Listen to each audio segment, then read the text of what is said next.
السلام علیکم سامعین، آپ کی میزبان روشنی ایک بار پھر حاضر خدمت ہے۔ امید ہے آپ سب لوگ خوشیوں اور اچھی صحت کو انجوائے کر رہے ہوں گے۔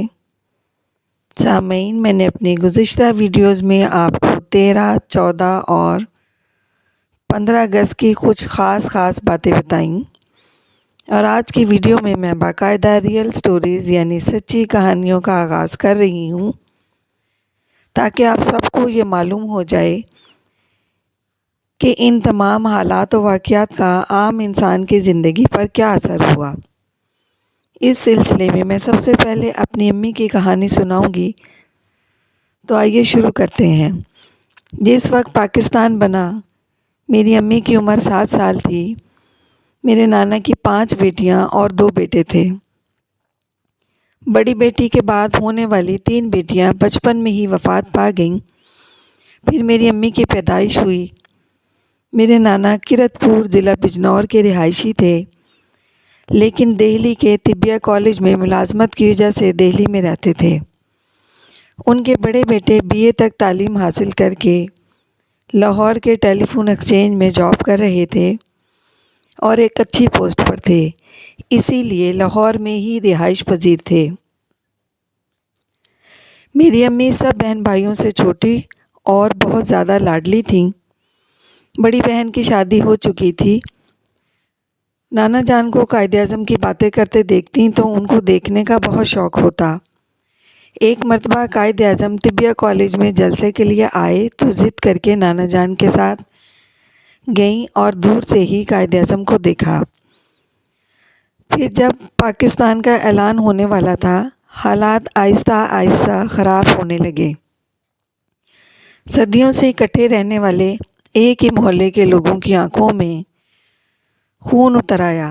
نانا جان نے ایک دن نانی جان کو سامان باندھ کر کہا کہ کرت پور جا کر کچھ ضروری سامان لے لیتے ہیں، اور اپنی بیٹی کے سسرال والوں کو بھی کہیں گے کہ وہ ہمارے ساتھ لاہور چلیں۔ لاہور کو پاکستان میں شامل ہونا تھا۔ نانی جان نے کچھ ضروری سامان لیا، بھرے ہوئے گھر کو الوداعی نظر ڈالی اور چھوٹے ماموں اور امی کو ساتھ لے کر کرت پور روانہ ہو گئیں۔ نانا جان کا گھر کرت پور میں بھی تھا۔ اس گھر میں آرام کر کے خالہ کی سسرال گئے۔ ان کو قائل کرنے کی بہت کوشش کی، مگر خالہ کے سسرال والے اپنی زمینیں اور گھر بار چھوڑ کر جانے پر راضی نہ ہوئے۔ اس وقت اتنی زیادہ قتل و غارت گری اور لوٹ مار کا کسی کے وہم و گمان میں بھی نہ تھا۔ بہرحال بیٹی کو روتا چھوڑ کر گھر آئے۔ اگلی رات گھر سے روانہ ہونے کا ارادہ تھا، لیکن اگلی صبح میری نانی کی پڑوسن نے ان کو بتایا کہ آپ آج شام 7 بجے سے پہلے یہاں سے نکل جائیں، کیونکہ بلوائیوں کے حملے کا خطرہ ہے۔ یہ سن کر نانی جان نے پھر بہت مختصر سا سامان ساتھ لیا، باقی پڑوسن کے حوالے کر کے دہلی کے لیے روانہ ہوئے۔ دہلی میں بھی کچھ حالات خراب تھے، اسی لیے طبیہ کالج والے گھر تو نہ جا سکے، لیکن تمام مہاجرین جو ہیں وہ دہلی کے لال قلعے میں پناہ لے رہے تھے۔ یہ چاروں بھی وہیں چلے گئے۔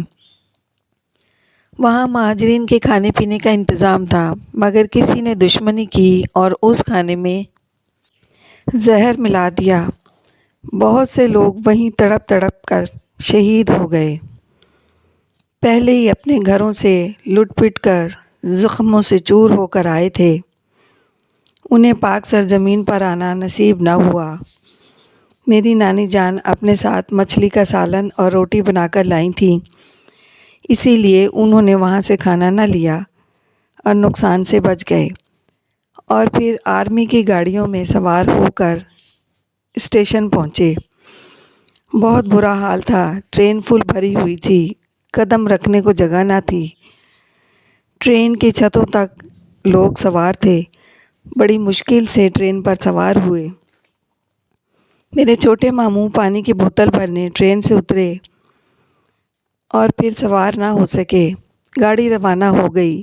نانی جان، نانا جان اور امی چیختے رہ گئے لیکن گاڑی نہ رکی، ان کے بغیر ہی پاکستان آنا پڑا۔ خیر اللہ کے کرم سے ماموں 1-2 دن بعد دوسری گاڑی میں سوار ہو کر لاہور پہنچ گئے، کیونکہ بڑے ماموں کے پاس پہلے سے آتے جاتے تھے، لہٰذا ان کے گھر پہنچنے میں کوئی دقت نہ ہوئی۔ بہرحال یہ دن قیامت کے تھے، ہر طرف غمزدہ لٹے پٹے لوگ زخموں سے چور نظر آتے تھے، لیکن وقت بڑا مرہم ہے، آہستہ آہستہ سب لوگ ایڈجسٹ ہو گئے۔ بہرحال ایک آگ کا دریا تھا جو سب لوگ عبور کر آئے تھے۔ ایک آزاد وطن کے باسی ان مصیبتوں کا اندازہ نہیں لگا سکتے جو ہمارے بزرگوں نے جھیلیں۔ ایسا لگتا ہے ان کی ارواح آج بھی یہ کہہ رہی ہوں، ہم لائے ہیں طوفان سے کشتی نکال کے، ہم لائے ہیں طوفان سے کشتی نکال کے، اس ملک کو رکھنا میرے بچوں سنبھال کے۔ اور آخر میں میری گزارش ہے کہ کمنٹ باکس میں کمنٹ کر کے ضرور بتائیں کہ میری امی کی کہانی آپ کو کیسے لگی۔ Okay, good luck.